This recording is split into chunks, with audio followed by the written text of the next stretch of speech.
Okay. Welcome to the Rotary Club of Beaumont, the 72nd club founded in the world where our members serve to change lives. Those on Zoom are asked to please mute your microphone. Got feedback. And I'm going to ask everybody also to take a minute to check into your Facebook, MySpace, MyFace, all of those things. And then I'm going to ask you to please take your seats again, because we're going to begin the meeting today with a special tribute to Rotarians and guests who are with us today who served in the United States military. And then we're going to ask you to please stand when the song for your military branch is played. So go ahead and sit down, everybody, and please feel free to sing along if you so desire.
Thank you all. It's an honor for us to be able to recognize all of the members of our club who have served.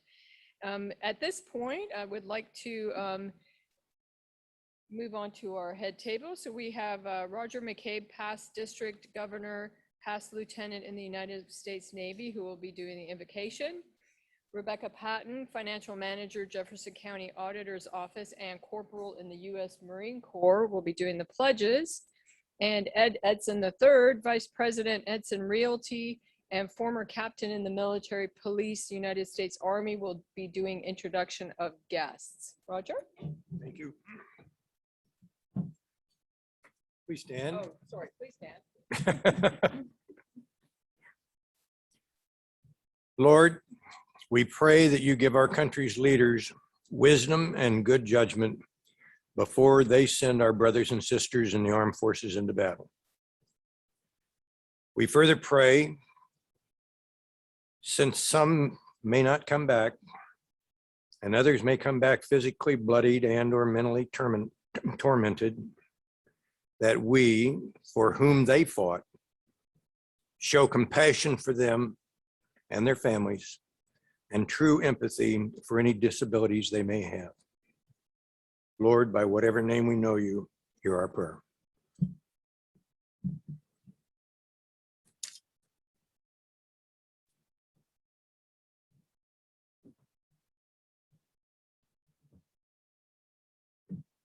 It's an honor to be here with you on November the 10th.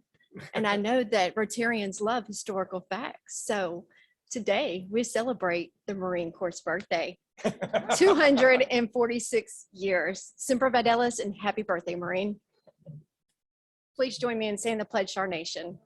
I pledge allegiance to the flag of the United States of America and to the republic for which it stands, one nation under God, indivisible, with liberty and justice for all. And to the Texas flag. I pledge allegiance to the Texas, one state.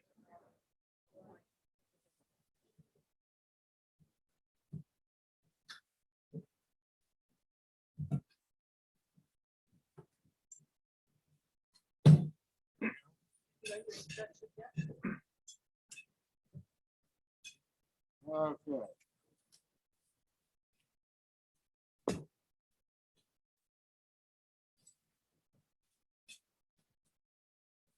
Good afternoon, Rotarians and guests. Is this working all the way back in the back? Check. All righty, good. Roll call procedures by the manual. As your name is called. Put it closer. How about that?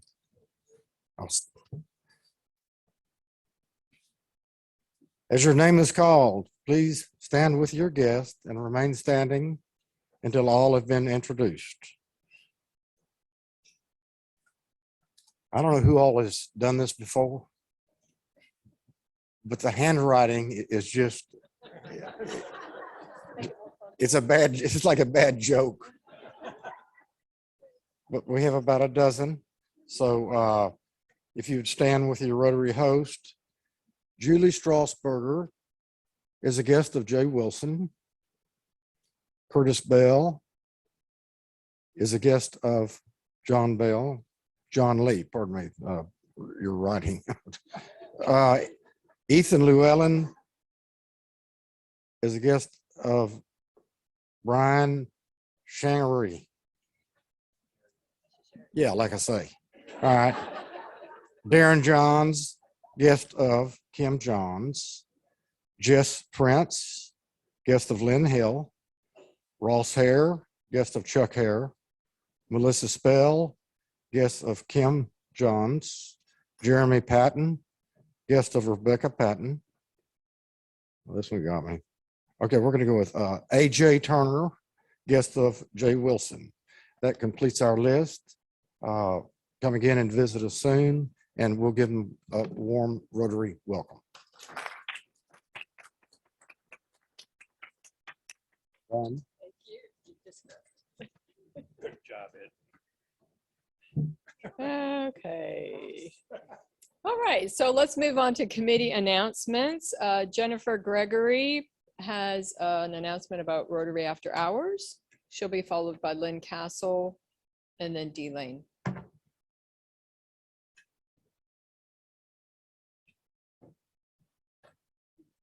Good afternoon, everyone. Raise your hand if you have been to a Rotary After Hours event this year. That's pretty good. Raise your hand if you haven't. Okay, we will see you there Thursday, November 18th, and this is gonna be a good one. So one of our initiatives in our strategic plan is recruiting younger members to continue on Rotary into the future. So this Rotary After Hours is going to be incorporating the new 40 under 40 honorees that are going to be honored this Thursday, and as well as past honorees and the Young Professionals Organization. So we're inviting those honorees, members of the Young Professionals Organization, to the event on November 18th, and it's going to be at JW's Patio. So this is another way to enjoy the evening with your Rotary members, but also help us recruit new members. Tell them about Rotary, what you love about Rotary, why they should join Rotary, and just share your experiences with them so that, you know, and then maybe invite them to be your guest at a future meeting. So this is a great way for us to have a captive audience of young members that hopefully we can get a few on our, to join our organization. So if you have any questions, let me know, and we will see you there on Thursday. Thank you.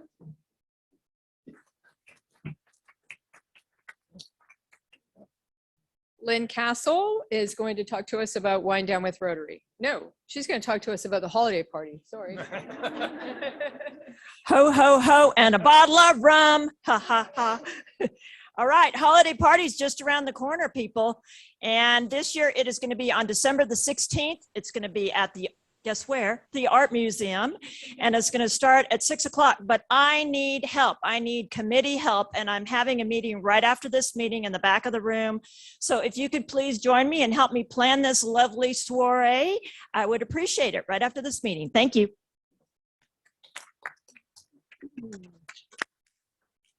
And now we hear from D Lane, who's the raffle chair for Wind Down with Rotary.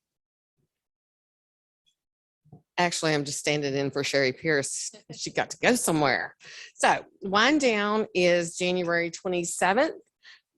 Every Rotarian is expected to sell tickets to it. And if you don't have them, you can get them in the back. We also, if you already have them, we had to change the date. So there's stickers you can put over the date if you need that. Please save any, are we still collecting wine bottles? I think it's for decorations, not full wine bottles, although we're collecting that too, just to be honest. Okay. We're going to have a raffle of a liquor pool for wine bottles. So you can bring a full wine bottle or you can bring empty wine bottles for decorations. We'll take either one of those. And we'll be having sponsorships. I think Jackie has the forms back there for that. And let's see, we'll be having a silent auction. So any way you want to help, we can work you in. Thank you.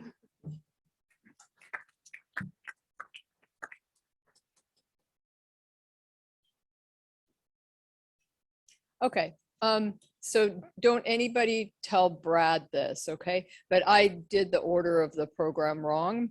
And I skipped ahead to committee announcements when I should have had past district governor Roger McCabe introduce our new members. Okay. So why don't we do that now? Why don't we? Okay. All right.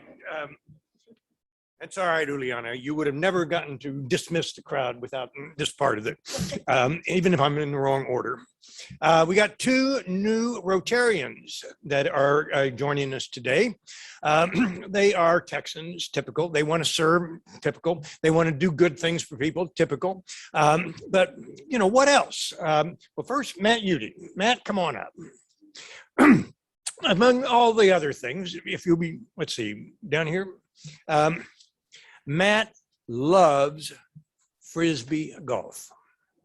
He helped install the Terrell Park new disc cart. He is by occupation, Southeast Texas construction, but disc golf is his big love.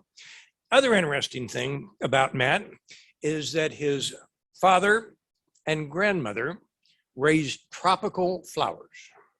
And these are cocktail conversation things. I mean, when you go to Rotary after hours, you got to have something to talk about, and Matt can. Matt, welcome.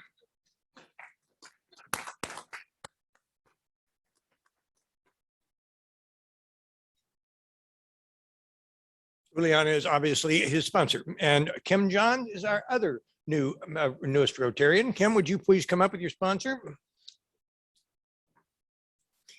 Kim is a partner in Plumbing Solutions, and she has a website service, born in Pinewood. And of course, she also wants to do service. She's a grandmother. She has wonderful grandchildren, and she's got a partner with her husband, Darren, and Fred Burham in the plumbing business.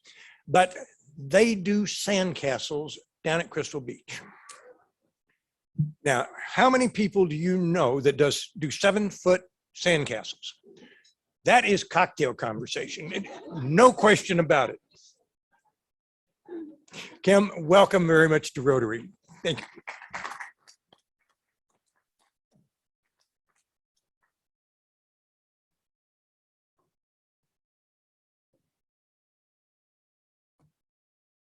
Hey, thank you, Roger.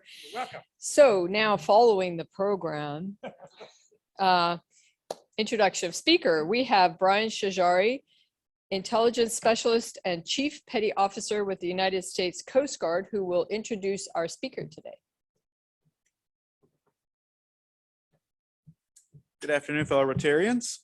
I'm going to introduce Lieutenant Commander Llewellyn. He serves as the Chief of Inspections at Marine Safety Unit Port Arthur, which is the nation's fourth largest, busiest commercial port, which you'll hear about here in a minute. The third largest petrochemical port complex and busiest strategic port for military outload operations in the United States.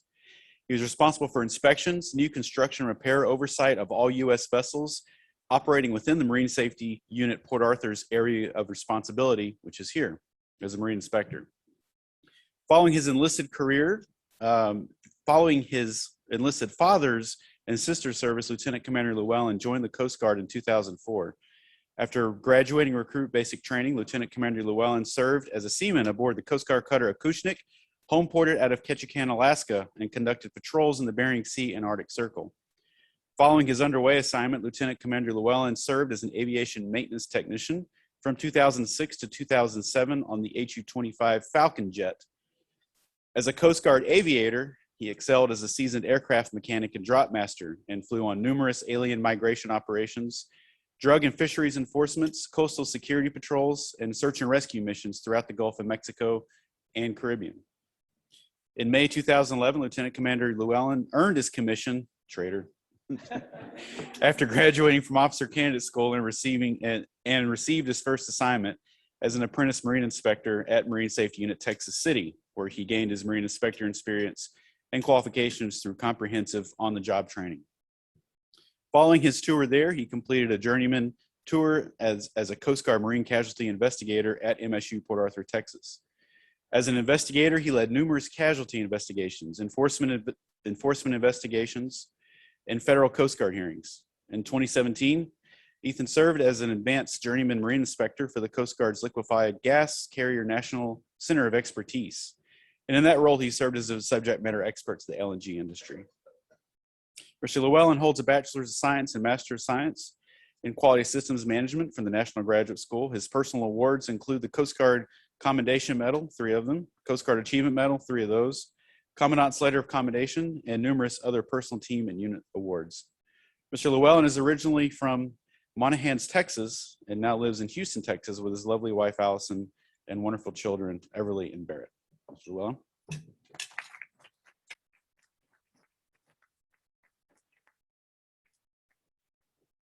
Thank you, Chief. Really appreciate it. Hearing that bio read out really makes me realize how close to retirement I am. It's been a very long time since I started back in 2004. But again, I appreciate the introduction. Thank you all for having me here today. Thank you for the opportunity. I really appreciate the recognition to all the veterans that stood up and that the Rotary took the time to do that in recognition of Veterans Day tomorrow. A little off script, but it means a lot to me for Veterans Day, not only because of my job as an active duty service member, but because of my family history. I have tons of uncles, grandparents, great-grandparents that all served in the military. My dad's still a surviving Vietnam War veteran. My sister served in Afghanistan with the Air Force. So for me, Veterans Day isn't just something where we get the opportunity to recognize the service and the sacrifice from the veterans, for the men and women that came before us, but it's more of a legacy for myself and my family, and one that I'm very proud to carry forward within my own family. So with that, especially to all the veterans that stood today, for those of y'all that served before me, thank you for paving the way for me in my service and for defending the freedoms. For those of y'all like Brian that served with me in my last 17 years, thanks for having my back. And for those of y'all that may serve later on in your lives, or if you have family that may serve, thank you for taking the watch and carrying forward. So thank you all for that. I don't know if I'm gonna have a PowerPoint to go off of. Awesome. All right. So as a little off script, my commanding officer sends her regrets that she couldn't be here today. So I'm just gonna cover a basic general overview of the Coast Guard in general, what our general mission is as a whole, not just Marine Safety Unit Port Arthur. And then I'm going to get into the importance of our unit here in Port Arthur and how we work with managing the ports and the waterways from Beaumont, Port Arthur, Sabine, even as far out as Lake Charles. Okay. So thank you. So the first quote that people in the Coast Guard ever talk about was the first dream of the Coast Guard becoming what it is today was from Alexander Hamilton, when he said, "A few armed vessels judicially stationed at the entrances of our ports might at a small expense be made useful sentinels of the laws." So the Coast Guard originally was the revenue cutter service. Okay, it wasn't the Coast Guard. It was initially helped to prevent smugglers and make sure that everybody got taxed appropriately for the goods that they were trying to smuggle in and out of the U.S. And then where we fit into the rest of the military branches, it doesn't have the Space Force on here. I'm sorry, I didn't populate this slide, but we work exclusively under the Department of Homeland Security. There are times with certain missions, certain operations that we do fall working under the Navy for Department of Defense, especially for our crews that are over in the Persian Gulf in support of Operation Iraqi Freedom in the Afghanistan War over the Persian Gulf. But for the most part, we are a branch of the military, but we exclusively serve under the Department of Homeland Security. So the Coast Guard is, again, one of the branches of the military, is a multi-mission organization. Whenever you really start to dabble with all the different missions of the Coast Guard, it's pretty mind-blowing, all the different missions that the Coast Guard is statutorily required to uphold. We have 11 missions that we have to uphold at all times around the clock, not just during wartime, but during peacetime as well.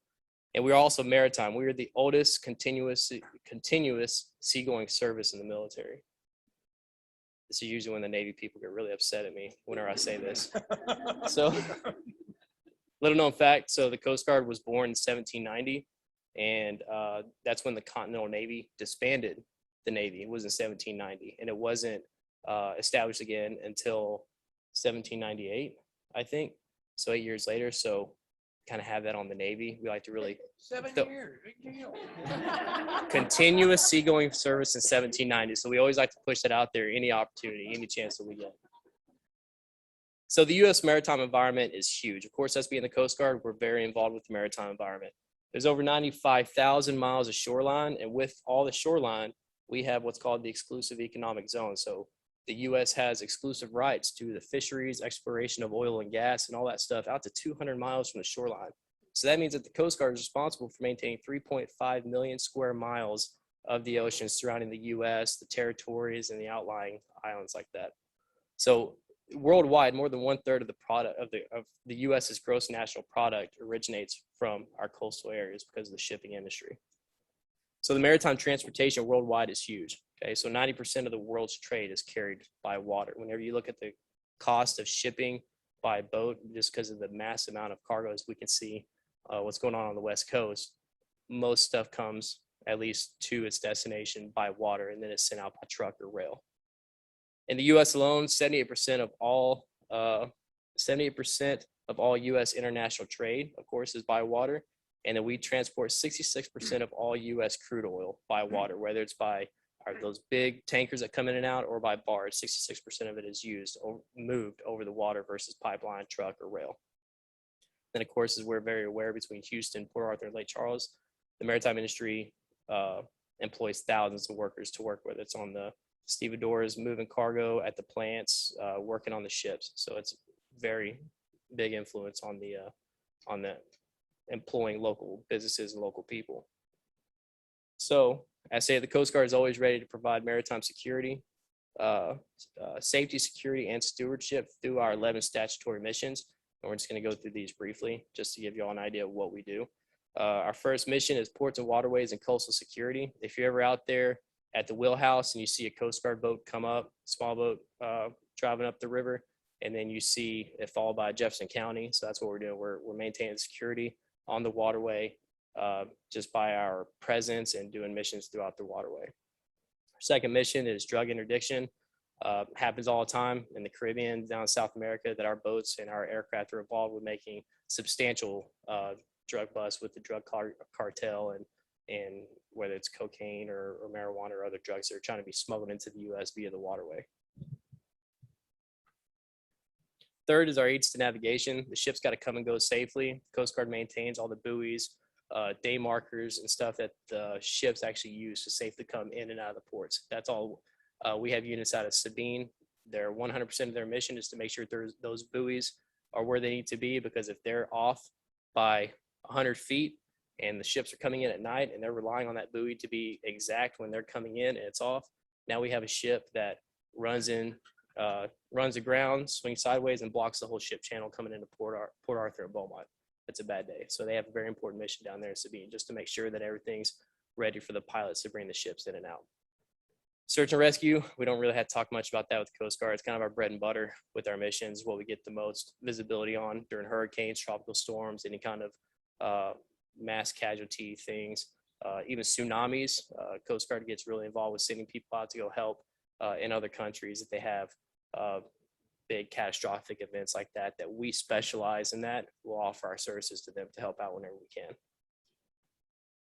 Living marine resources, like I said, we have that EEZ, that exclusive economic zone. So we deal a lot with protecting the resources out there, whether it's reefs or fishing. Fishing is a big thing, especially up in Alaska and then the Northeast. Make sure that people aren't overfishing.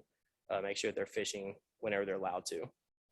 Marine safety, that's one of the big things that we do here out of Port Arthur. All these vessels that come and go moving cargo, we have a select group of people that go out there and make sure that those ships are operating safely and that they're constructed properly and that they're being maintained to the standard to keep everything safe, keep the waterway open, no pollution incidents, nobody dies. So maintaining the vessels in the safest condition that we can. Defense readiness. So like I said, we do have teams over in the Persian Gulf helping out with the efforts over there, helping out with the Navy. So they're part of the preventing smuggling of oil, helping defend the naval carriers that are out there and some of the offshore platforms over there in the Persian Gulf that are considered critical and potential high targets for any kind of terrorist attacks. Migrant interdictions, that's always big as well, whether it's coming up from Mexico or coming from the Caribbean. Any time that there's any kind of human smuggling or huge push at people, the Coast Guard gets involved with that from the maritime side.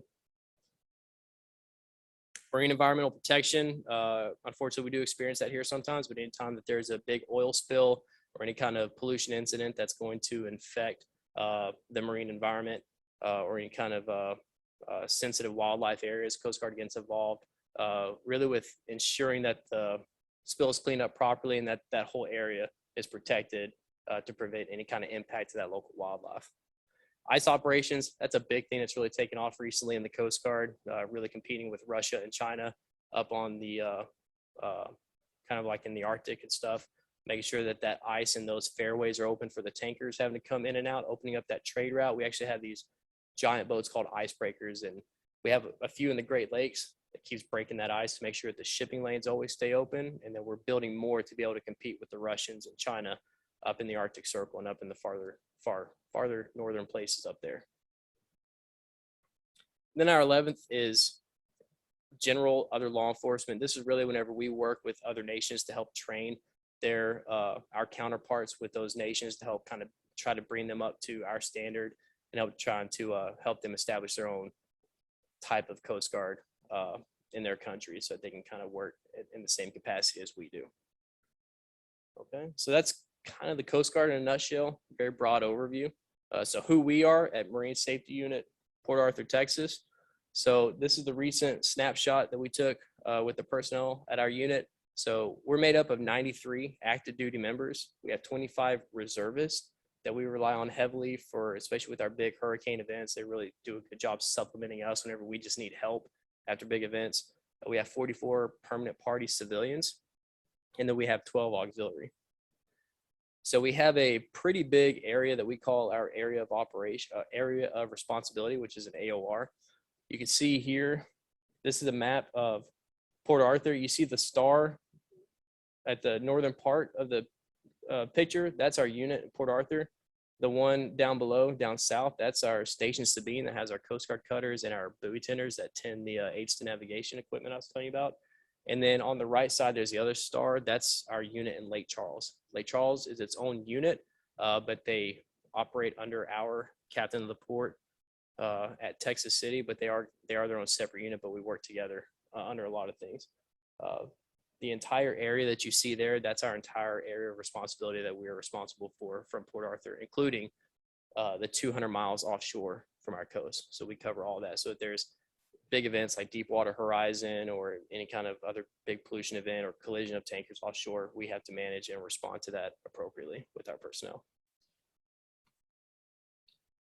So just to give you an idea of what we have to manage within Port Arthur's area, we have 161 waterfront facilities within our area. Okay, that includes oil, chemical, LNG, LPG, and break bulk facilities that do any kind of commerce on the waterway. We have 7 refineries, and we're home ported to the nation's 3 of the top 5 refineries in the entire nation. We have 2 of the U.S.'s strategic petroleum reserves, which is 54% of the nation's capacity of oil reserves. And we have 4 LNG terminals and 1 offshore terminal that's currently not being used, but we do have 4 LNG terminals. For those of y'all that don't know the statistics, Cheniere alone, if you took all the other LNG terminals out of the U.S. that are operating had just Cheniere, that would still keep us at the 3rd largest producer and exporter of LNG in the world, just that terminal alone. So significant traffic and LNG that we're pushing out of this port here. And then MOL, so it says we have 2 MOL ports. That's the military outload ports. So we are a strategic port for the military outload. So whenever there's a big war, if you're driving up in Beaumont, you see these giant gray Navy ships. So those are ships contracted out to the Navy. And then time of war, whenever we have to move tanks, helicopters, and everything, you're going to see lots of traffic coming here and loading up on those ships and going to wherever there's an event that we have to take part in. So this is one of the nation's largest military outload ports in the U.S. And so we have them in Beaumont, Port Arthur, and across the river in Vidor. So our mission set, so out of the 11 that I mentioned earlier, the main ones that we deal with is marine safety, which is we inspect vessels and facilities, make sure that all this transfer, all that commerce that's taking place is done safely, where there's no deaths, no harm to the environment, no damage to any kind of infrastructure at all. We take part in, we have a great vessel traffic service that deals with the harbor safety committees. They deal with the waterways. We have a unit called Vessel Traffic Service. Think of it as how airports have the air traffic controller, but we have the same thing on the waterways here. We have a group of people in front of tons of screens, and they're controlling ship movement throughout our waterway because there's so much traffic that comes through here. When you're at a port like Beaumont and Port Arthur, you're required to have this select group of people that control every single movement of the shipping throughout the waterway. Marine environmental protection, like Chief is very familiar with, we have a contingency planning department that plans for the worst case scenario so that if there is a big pollution spill, we already have the book and we can just open up, follow it, and help hopefully prevent any damage to the marine environment or any sensitive areas. Ports and waterways and coastal security, like we have a law enforcement team, and that's all they deal with, making sure that the river stays safe, that ships coming from offshore are screened, that they go on board, and they make sure that there's no potential terrorists on board, and they will sweep the whole vessel, make sure that it's secure before coming into our port. And defense support and readiness, like I said, with our military outload port, we are a part of that support that supports the people over in the Persian Gulf. So the significance of the waterway again, so we are the nation's #1 crude oil destination port. So anytime that the US imports, our port alone will import 14.7% of the US total. We are the #1 refiner of jet fuel and the majority of military jet fuel in the US. We are the nation's 3rd busiest petrochemical port by tonnage that's moved by the water. That includes chemical, gas, oil. We refine 13% of America's daily fuel consumption, and 55% of the US, again, the strategic petroleum reserve capacity is located in our area. So on the next slide, like I said, how we have some of the top tonnage moved. So this is just strictly tonnage, millions of short tons of cargo that's being moved out of this area. When I say this area, I know we're up here in Beaumont, but like I said, our unit covers from Sabine, Port Arthur, and up to Beaumont. So in Beaumont, we're #5 out of the entire US for total tonnage moved. And then you can see just below that, number 19 in Port Arthur is 33.9 millions of short tons moved over the water. And then much farther down on the list, even Orange, Texas, sleepy little Orange, Texas, even moving 1.6 million short tons of cargo. This is on an annual basis as well. So like I said, how busy we are. This is our data from 2020. In 2020, there was 54,214 vessel transits in this area. That includes freight ships, tankers, gas ships, tugs, and tugs pushing many barges at once. So on the next slide, the typical day in our waterway transit, again, this is still data from 2020, but a typical day, our vessel traffic service manages the transit of 148.5 vessels per day. And I think it's typically about 6 people in one shift that manage all that throughout their shift. So why is that important? This port, this area is very significant. It's kind of like an umbilical system to the rest of the country. So if our port shuts down because of an incident, if the buoys are wrong and a ship grounds and spins and blocks the ship channel and stops any traffic from coming by the waterway or any traffic leaving, it costs on average the local this local area $200 million per day. But that's here. All that compiles down the line. So whatever's affected here, it just steamrolls and keeps piling on downrange even further throughout the US. I was told, I haven't seen the exact data, but I was told after Harvey that because of the amount of and the delays in traffic coming in, that it was close to the billions per day that were lost in the nation because this port was shut down for that long. So our growth in this area, so approximately right now we have about $156 billion in active energy growth throughout this area. We have about $64 billion in expansion and new construction from the waterfront facility side. And that's just from our side. And then 92 billion over in the Lake Charles side from the Calcasieu ship channel. I know it says that we're going to expand on that, but we don't want to put y'all to sleep after lunch by expanding on that. So this waterway is significant here. What we do for my unit for maintaining that waterway and making sure that everything stays open is significant, but we couldn't do it alone. We can't take full credit for everything. We have an incredible partnership with other agencies in this area that help us. We help them. They help us. It's a really good cooperation we have with the National Forest Service, local fire department, Texas Park and Wildlife, TGLO, TCEQ, and tons more that help us maintain this waterway and make sure that everything is able to help the rest of the US. So, and that was all for my presentation. So after this, if anybody has any questions for me or anything like that, I'm happy to answer them. Again, thank you for your time. Happy Veterans Day for those that came before, and hope everybody has a wonderful day. Thank you.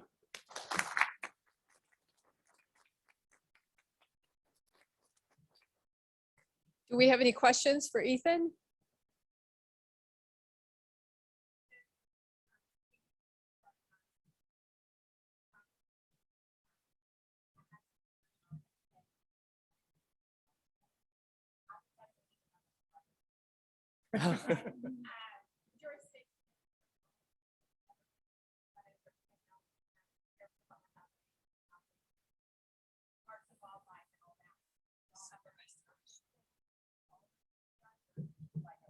So there are memorandums of understanding when working with the state and other federal partners, depending on the event that's taking place. There are mechanisms in place to declare one over the other. Each, and it can get pretty dicey to say, like sometimes if there's an oil spill, it all depends where the valve is that spilled it, and that would make it Texas has it, or it depends on the event. But there is a roadmap to follow that says, okay, local fire department has jurisdiction, or now Jefferson County has jurisdiction. Now it's a state, or it's depending on where it's at. Okay, it's federal. That means it's the Coast Guard. So it's defined, but again, it's unique to the situation. It's unique to the operation and the mission and the event that's taking place. So, yes, ma'am.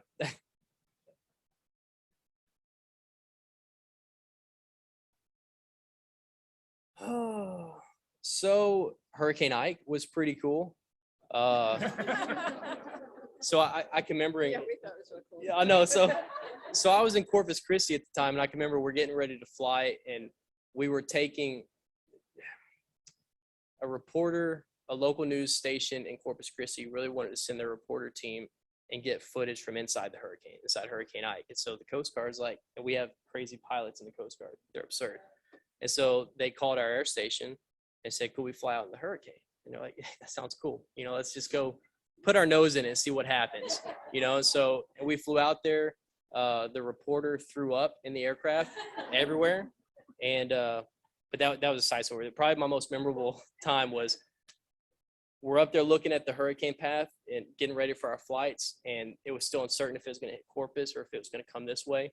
And we're sitting there going, come on, go this way, go towards Houston, because we don't want it to hit us. And I remember feeling terrible whenever we actually had to fly on search rescue on those missions. We're looking for people that were missing on a sailboat. And I remember when we were flying, coming over Houston, we were the first aircraft to do kind of a recon from the sky to see how bad it was. And I was like, okay, tell us when we're over land. And they said, we've been over land for 5 miles. It's just completely underwater. And then about 20 minutes after that, we got hit by lightning on the aircraft, by 3 different bolts of lightning. And we kept flying. We were able to keep our power up. They were self-relying engines. We lost our radio comms. We were able to keep flying because we were looking for people.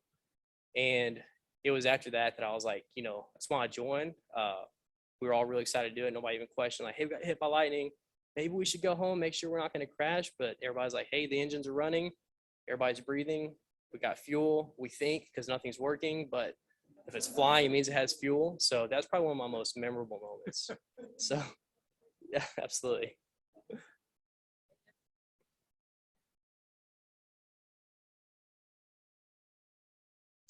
We do. So again, it depends. So we do have a law enforcement team. One of our missions is drug smuggling. We do have missions that target protection of the port from kind of the dangerous people coming in, like potential terrorists coming in if you're on the terrorist watch list and stuff. But that is one thing that we do. We have our own bomb smelling dogs, drug smelling dogs. We have our own dog teams that we send out with these law enforcement crews to help find these potential drugs. And we do have jurisdiction depending on where it's at. So if it's somewhere, if it's so far offshore, then it is federal jurisdiction that has it. If it's so far inland, then it would be state and local county. Like we may do the drug bust, but we cooperate with local officials to kind of take control of the actual drugs and dispose of it properly and whatever happens from that end. So I'm not too sure about what happens once the drugs makes it to the hands of the good guys, but I know that we do partner with the local police department. We local with CBP and ICE people for all those different missions. So we definitely have the jurisdiction over to take care of it. Me personally, I have it. So yes, ma'am. But for the Coast Guard, we do it. We had a recent drug bust in the Caribbean that I forget how many tons of cocaine that they found from a submarine. That was, yes, ma'am. It is. Right. From this port specifically, I haven't ever heard of a big bust at all from this port. Yeah. Okay, yeah, cocaine wash-ups, obvious people dumping off. Yes, ma'am. But, yes, sir. So I think we have 2 Coast Guard cutters down in Sabine. We have a buoy tender that's responsible for maintaining the navigation of the waterway. And then we have another cutter that goes offshore and does patrols for drugs, proper fishing from the shrimp fishing fleet out here, and search and rescue capabilities out in the Gulf of Mexico. And then they have, I think, 4 of the small boats that are out there that run up and down the river just to make sure that, whether they're doing a vessel escort, sometimes a vessel will require an escort because of the cargo it's carrying is considered sensitive and dangerous. So they'll actually get an escort the entire way up to make sure that no potential threats come at the vessel and mess with the port.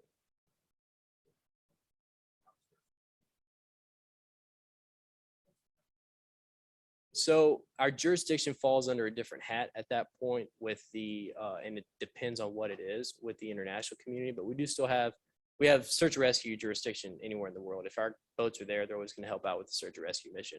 When it comes to law enforcement and stuff like that, it gets a little touchier, but we do have because of our authority under the Department of Homeland Security, since we don't operate under the Department of Defense, we do have the authority on the international waters to carry out the drug and migrant missions because we aren't considered military under the Department of Defense, if that makes sense.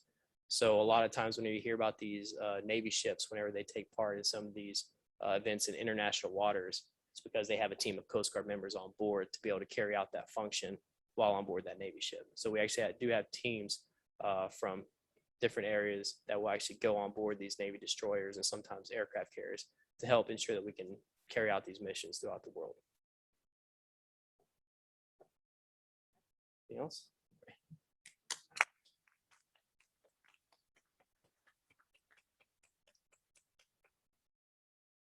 Well, that was an amazing presentation. Thank you so much, Ethan, for that.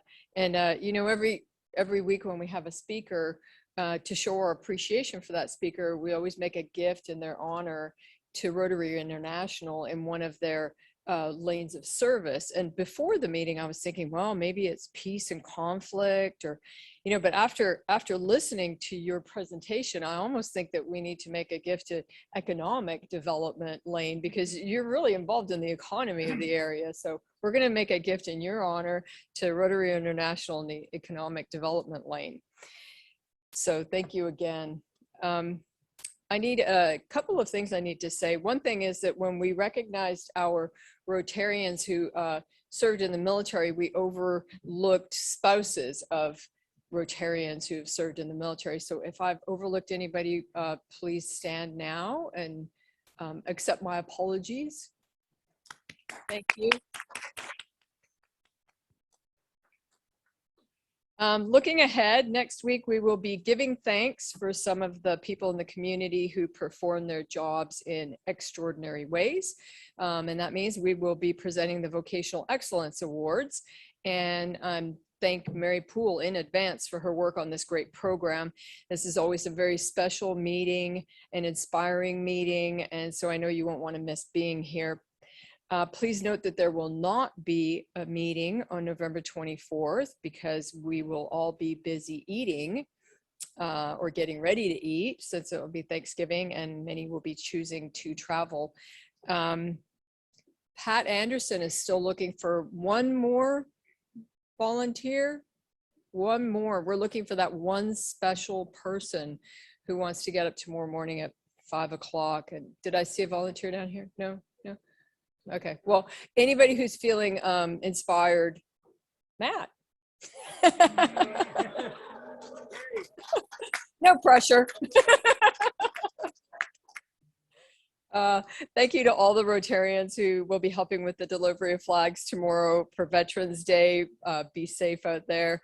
The Board of Directors will be meeting on Tuesday, November 16th for the monthly meeting. Meetings are open to all members, so if you would like to attend, please make a reservation with Jackie by Friday of this week. Thank you to all of my head table. And thank you to our guests for coming today and to the Rotarians who brought them. Rotarians, remember our theme of the year, which is everyone. Good job. Those who recruit a new member to the club will become automatically a member of the President's Club and will be entitled to all those privileges associated with that. So at this time, would you please stand with me and say the four-way test of the things we think, say, and do? First, is it truth? Second, is it fair to all concerned? Third, well, better friendships. And fourth, will it be beneficial? Have a great week and serve to change lives. All right.